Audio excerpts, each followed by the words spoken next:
Direction le Cameroun maintenant, où vous allez voir qu'il ne suffit plus de se doter de machines électriques haute technologie pour créer une industrie dans l'univers de la cosmétique. Je vous propose de partir à la rencontre d'un jeune start-upper qui s'est lancé dans la cosmétique écologique dans le but de lutter contre la pollution. Il fabrique de façon artisanale un savon à base de tomates et de papaye. Reportage Chimène Baleba, Pierre Parfène-Dongo et Cyril Nguijoy. À chacun sa démarche pour se frayer un chemin dans le secteur du cosmétique au Cameroun.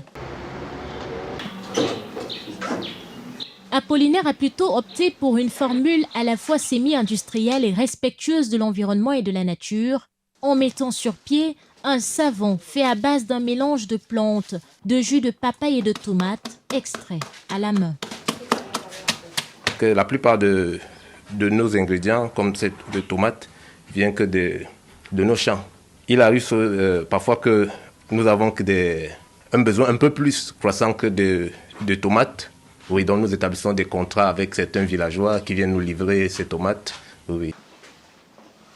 Le savon Douma est fabriqué en 24 heures. La tomate et la papaye, ses ingrédients phares, sont surtout prisés pour leurs effets régénérateurs.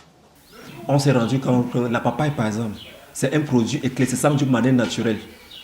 On n'a pas besoin de produits chimiques. Vous voyez, les produits chimiques ont un impact négatif concernant la peau.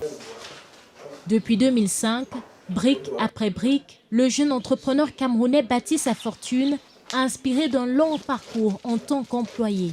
La marque a pris de l'envol. Aujourd'hui, au moins 25 000 savons sont écoulés par mois. J'ai eu la chance une fois d'être à la tête d'autres entreprises privées. Et après cela, j'ai compris qu'il fallait créer mon entreprise. Lorsque vous avez l'habitude de gérer pour les autres, et à un temps donné, vous décidez de vous mettre dans votre propre compte, je me suis dit, tout est gloire. Voilà d'où venait le nom Douma. Plusieurs autres produits cosmétiques sont développés par le start-upper qui ne tarit pas d'imagination en faisant la part belle à la nature. Tout en appelant à la mobilisation des investisseurs, sa vision est d'explorer d'autres horizons pour transmettre ce savoir-faire écologique Made in Cameroun à des millions de jeunes à travers le monde.